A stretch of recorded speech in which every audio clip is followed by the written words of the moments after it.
Hello Zimbabwe, welcome to LiveTalk, and we are coming to you live from Studio 7 at the Voice of America in Washington. I am your host, Evans Zeninga. And today we are looking at the one-year war between Israel and Hamas, in which thousands of people have been killed, and the world is battling to end the conflict which has drawn in Iran and Lebanon. But first, a look at what is happening in Zimbabwe. Members of the public had a chance to pay their last respects today to the late national hero Shinga Dube, amid reports that the former Liberation War stalwart's wish was to be laid to rest at Lady Stanley Cemetery in Bulawayo, where his former commander, Lookout Masuku, and others are buried. Dube, a former senior ZIPRA combatant, played a critical role in the integration for former ZIPRA and Zanla combatants and the Rhodesian Army soon after independence in 1980. According to his family, the former cabinet minister and director of Zimbabwe Defense Industries died of kidney failure in Bulawayo. He is expected to be laid to rest at the National Heroes Acre in Harare on Wednesday. Let's hear what Senator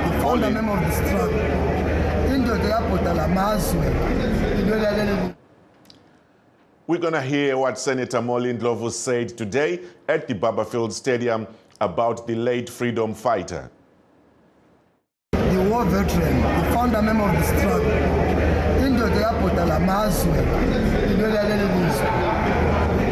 so Tina, we feel very proud today. Into ends where umongameli wethu ukuthi anike ubaba uChinga isicoco sokuba national hero singazange sicele emntwini. Is the first of his kind kule region. Kuyini ozamkhumbula ngakho kakhulu wena? Ubaba uChinga ngizamkhumbula ngokuba yi-man of his words. Indoda eyayingathi ngathi lokhu itsho khonokho wayengathi angatshintshi, angathi into ayifuni angathi into ayifuni. Sethi isikhexe esinganani kakhulu ke eMandebeleni? Esikamendlekiyo asikwazi ukuthi sizafaka bani endaweni yakhe, indawo yakhe ayila replacement. Awusitshele-ke ngeprogram uthiwa kuhamba njani la, what will happen from now on? Inkosi isifikile lapha ukuzovalelisa abantu bakobulawayo, ingasuka lapha izavela mbejana ngo-Doves ibe abese siyalala emzini wakhe, and then ekuseni abe siya eparade, esuka eparade abe sesiya kuJoshua Mqabungu phezu kwentaba. Esuka lapha sesiya Harare? Yeah. Ukhalelo lwahla nge-Wednesday? Yes. That there was Senator Molindlovu speaking at Barberfield Stadium with Studio 7's Ezra Sibanda. And still in Africa, in Mozambique, there are 4 candidates vying for the presidency in an election to be held this week. Some pledge to rid the country of alleged widespread corruption and improve its economy, while others say they will end the long-running insurgency in the northern province of Cabo Delgado that has driven out about 1 million since 2017, as VOA Nairobi Bureau Chief Mariana Diallo reports from Maputo. Some Mozambicans say they are more interested in a better life than who wins the elections this week. The same Frelimo party has ruled Mozambique in southern Africa since its 1975 independence from Portugal. Some say the country is doing just fine, including 69-year-old Argentina Bebe, who told VOA she's too old for change and wants continuity in presidential and legislative elections slated for Wednesday. I'm not interested in change. I already know the people, but I prefer to continue the improvement of Mozambique. Others, like 28-year-old Ernesto Cremildo Castigo, who works at a butcher shop, says he'll vote for change. Mainly due to corruption, so that Mozambique can develop, so that society can feel more at ease, in terms of justice, in terms of education, in terms of public transportation. Aslak Ora, researcher at the Christian Michelson Institute in Norway, has been doing research on Mozambique for 25 years. He says corruption does affect the daily lives of ordinary people. You have the everyday corruption where people meet civil services and they have to, pay little bribes in order to get their services out of the state or municipal institutions that they relate to, and that complicates things a bit. 4 candidates are vying for the presidency, including Daniel Chapo, the choice for the ruling Frelimo party. At a recent rally, the 47-year-old former radio presenter told supporters that peace and security for his country will be a top priority. Because without peace, without security, there is no development. As I said here, we have our brothers who are suffering from terrorist attacks in Cabo Delgado. The government has been battling an insurgency in the gas and oil-rich Cabo Delgado province, where about 4,000 people have reportedly been killed and about 1 million displaced since 2017, affecting multi-billion-dollar oil and gas projects. Meanwhile, analysts say that one of Frelimo's biggest accomplishments has been ending years of its brutal war with the Mozambican National Resistance Movement, or RENAMO. RENAMO has since become one of the main opposition parties that came in second in the last presidential election. After the death of longtime leader Afonso Dhlakama in 2018, its newest leader, Osufo Mamad, accuses the Frelimo party of having no proposals to solve ordinary people's problems. Vote for you have to have jobs tomorrow so we have good access roads. Did you hear me right? Your land is a rich area. You are poor. It's through Frelimo's poor governance. The other 2 candidates include Lutero Simango, a 64-year-old and leader of the Mozambique Democratic Movement, and 50-year-old Venancio Mondlane, an independent who used to belong to the RENAMO party and seems popular among the youth. The National Electoral Commission met with international observers Friday to explain the voting system and answer their questions. The Commission chairperson Carlos Simão Matsine said that all voting materials should be in place by Monday, and voting is expected to take place across the country, including in Cabo Delgado. 17.1 million people have registered to vote, 3 million more than the number was at the last election in 2019. Mariama Diallo, VOA News, Maputo, Mozambique. We're going to keep a watch of the Mozambique elections. We'll keep you updated as it unfolds. Now, back to our topic of the day. Everyone in Israel has been affected by the conflict between this country and Hamas. Many have lost loved ones. Others had their homes and communities destroyed during the Hamas attack on October 7. VOA visited some of the hardest hit sites, and Linda Gradstein reports. For Talma Atzili, it's still October 7th, 2023. Her son Aviv was killed as he fought hundreds of Hamas gunmen who stormed their kibbutz near Oz, less than a kilometer from the Gaza border. Aviv's remains are still being held hostage in Gaza, so a temporary grave has been set up for him at the kibbutz. I can't even think of what will be here, both in terms of security and in terms of the emotional strength required to return to a place that has absorbed so much loss. I very much enjoyed walking barefoot, both inside the kibbutz and in the fields, and now I have this sort of feeling that the land here is soaked in blood, and how can I continue to walk barefoot? 1/4 of Nir Oz's residents were killed or taken hostage, and more than half the homes destroyed. In nearby kibbutz Be'eri, more than 100 residents were killed, among them Hagi Avni, a father of 5 and member of the Be'eri security squad. His 9-year-old daughter, Eliel, writes his name on the wall of her former room. I miss my daddy. I wanted to say goodbye to my house before they destroy it and rebuild it. But many residents of Be'eri and other Gaza border communities doubt that they will move back in. The question is how to live here with some kind of arrangement. Like with Egypt and Jordan. A year on, hostage families still stage mass protest rallies demanding that the Israeli government bring back some 100 remaining hostages. Avichai Brodech from Kibbutz Kfar Aza began the protest movement days after his wife and 3 young children were taken hostage on October 7th. His family was released in the November hostage deal. But speaking at the ruins of his kibbutz, Brodech says Israeli society still feels the trauma. As a nation, we have to remember this as part of the Jewish history to remember. But personally, if you ask me, I'd like to live my life, just look forward, live in peace. After we suffered so much, I think we have a good opportunity to do it now. Both sides suffered so much. But a year later, a Gaza ceasefire and hostage release seem far away. For those in Israel missing loved ones and their lost communities, October 7th, 2023 is never ending. Linda Gradstein, VOA News in the Gaza border communities. Regai titore fu vadari vedu vachigadzirira tinodzoka mushure memashoko anotevera. Munguva yekushanduka kwezvinhu apo nyika inenge isingaratidze chiedza zvatinonzwa zvisingaenderane nezvatinoona tinotsvaga chokwadi. Patinoudzwa chidimbu chete chenyaya tinoshaya chivimbo. Munguva dzekuoma kwezvinhu muzviroto zvedu remangwana ratinoshuwira zvose zvinoda nhepfenyuro yakasununguka.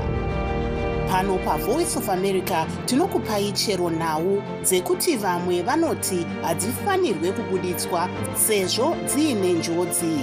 Tinobatanidza pasi rose nekutaura chokwadi.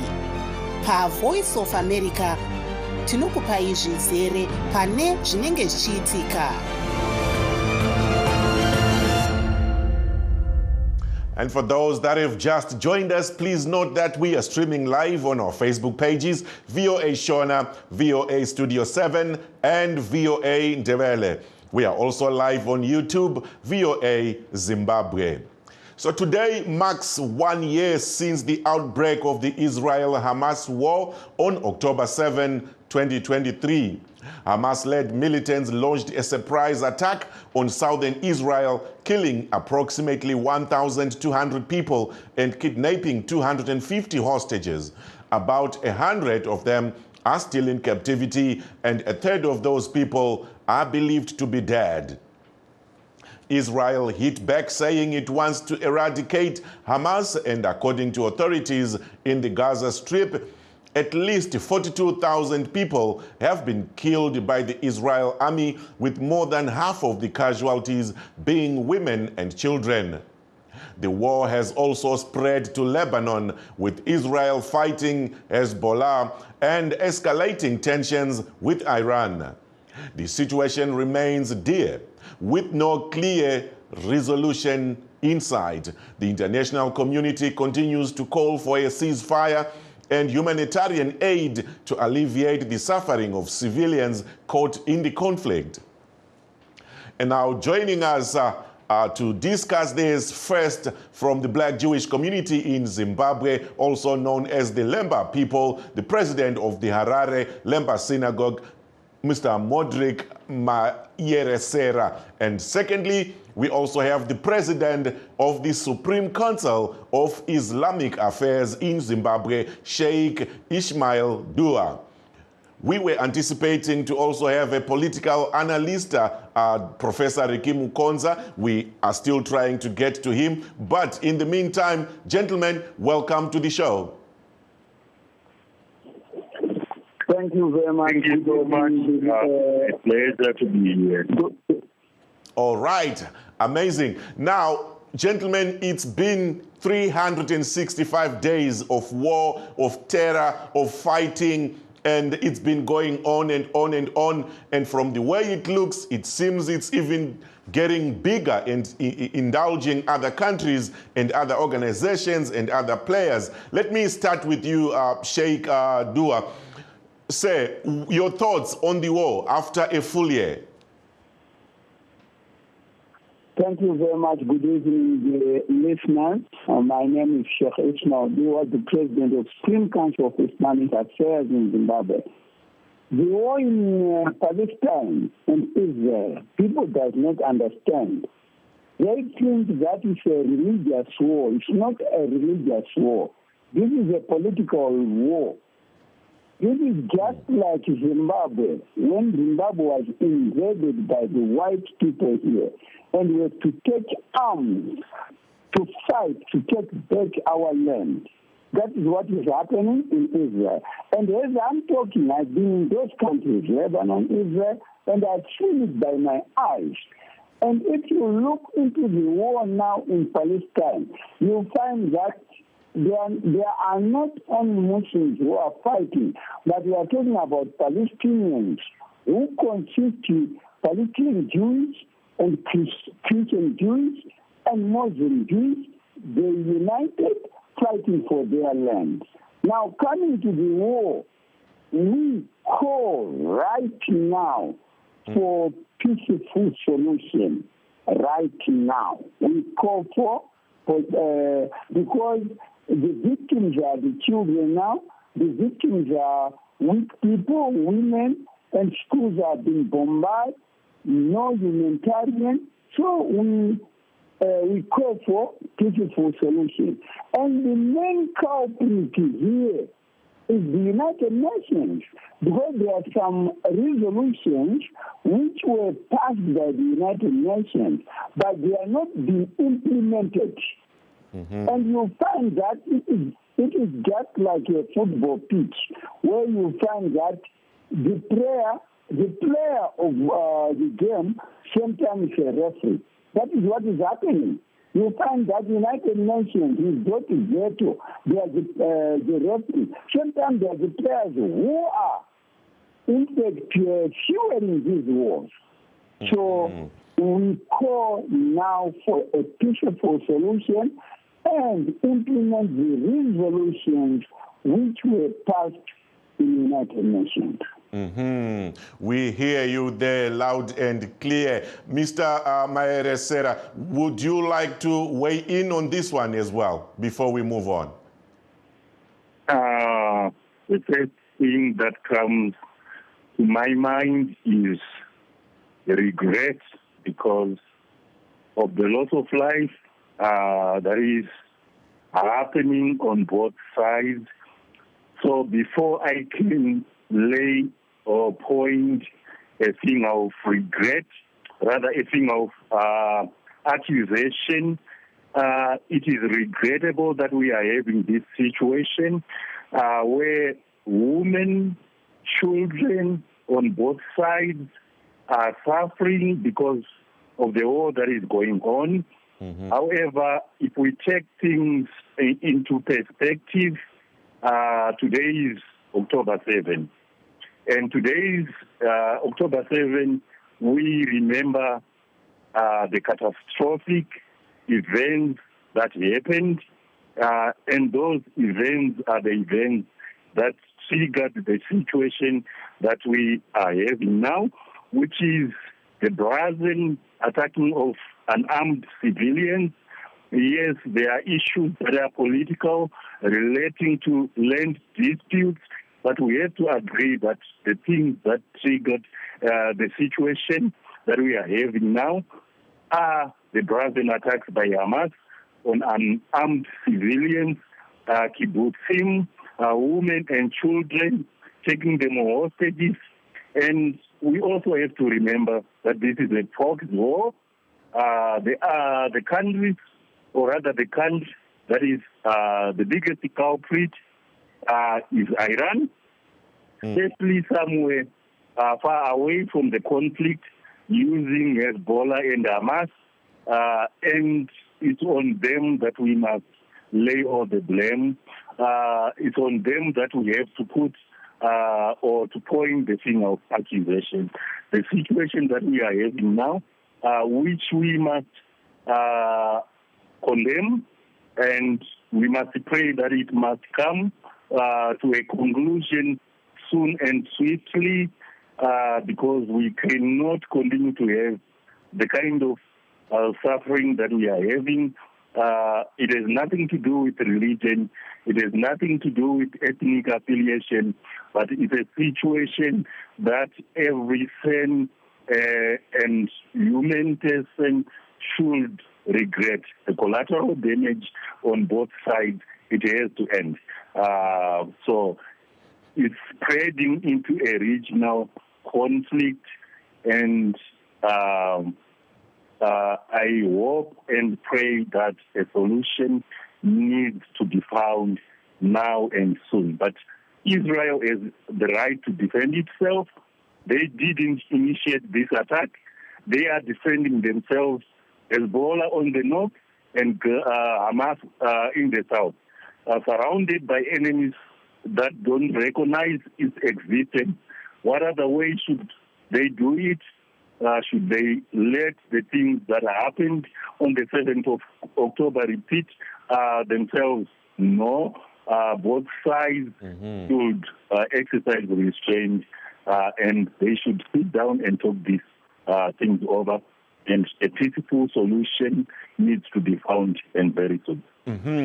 If I gather correctly from both of you gentlemen, you are agreeing that on both sides, on both ends, this has been going on for too long and has to end. I also see the finger pointing where Sheikh Dua says the biggest culprit is the United Nations, and I hear Amere Seramchiti, Iran is also the biggest finger pointing end from your angle. But then moving forward, what needs to be done, do you think? Let me start with you, Sheikh Dua. What do you think needs to be done to put this to rest?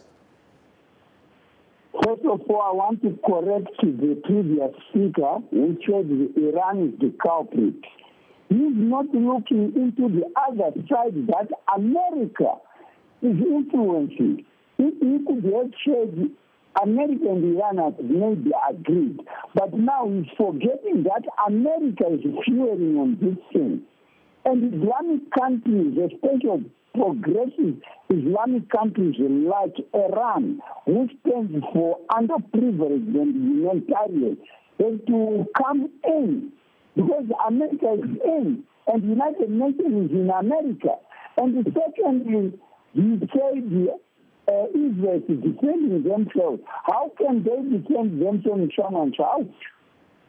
I think the previous speaker should know the history that Israel was imposed in 1947 when they came and settled into someone's land. So what Palestinians did was they are claiming what belongs to them.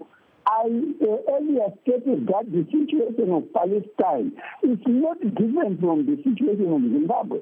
We were called the terrorists here when we were claiming for our land, when we were claiming for our country. That is the same. So the previous speaker, Mr. Naikere, should know the history, what happened in Palestine. Those Jews who are settled there, they were American Jews who were imposed there. So the Palestinians are claiming what belongs to them. But at the end, we are saying we call for a peaceful solution. Let me ask you there, Sheikh. Let's give Amaresere an opportunity to respond. I'm sure he probably wants to respond to that point before we move on. Okay, we may go on blaming each other, but the point that I want to make is the biggest thing that is needed in this kind of situation is for people to introspect and exercise what I can call empathy. That is putting yourself in other people's shoes. When you imagine the kind of suffering that you can undergo if your kids are kidnapped, killed, tortured, then you get into a better position to understand how the other person is going through, or what the other person can go through if the things that is happening to them can happen to you. So my heart goes to the women and the children who are suffering in Gaza and in Lebanon and in Israel as rockets are being fired from across the borders, both from the north and the south. This is a situation that calls for us and our morals and ethics to rise up instead of anger and accusation. Those don't help. We can go on blaming each other, but the thing that is needed now is peace. Tanzwa mashoko amataura asi ndinoda kuti tisati taenda gentlemen ngatibatei point uyo yake yekuti what do we need, what does the world need to do, zvoitwa sei kuti nyaya iyi igadziriswe ipere. Rega titipe mukana Sheikh Dua, if you can come in briefly, what needs to be done, and then tozodzoka kuna vamaeresera voti pawo what needs to be done tisati tapetera chirongwa. Yes, I've got 3 points to be done. First of all, the United Nations resolutions should be implemented. Secondly, the land should be returned to the owners. Thirdly, we need ceasefire right now and have amicable solution which goes back to implement the United Nations resolutions. I thank you. And let me come back to you, Vamaeresera. Also, in closing, as your parting word, what needs to be done? Recognition of Israel as a state, and that is the right to exist. That will be the beginning, and then the parties involved should come together, sit down, and talk and find an amicable situation. Ending in a ceasefire, cessation of all hostilities, exchanging of prisoners of war, and then a lasting peaceful solution should then be found through dialogue. Thank you very much, gentlemen, both of you. I would like to thank you so much for being on the show today. That was the president of the Harare Lemba Synagogue, Mr. Modric Mayeresera, and the president of the Supreme Council of Islamic Affairs in Zimbabwe, Sheikh Ismail Dua. We were hoping to have political analyst Professor Mukonza. We failed. The lines were bad today, unfortunately. But our listeners and our viewers, we thank you so much for being on the show. As usual, we appreciate you joining and we appreciate your following. I will read one comment before we go from one viewer here who has been following on Facebook. I'm going to read it out. His name is Dixon Majaha. Dixon says, we pray for the end of this war and all other wars in the world. We have enough suffering. Let's unite and end these wars. What a message. And that brings us to the end of our show today. I am signing off in Washington. This is Evans Zininga.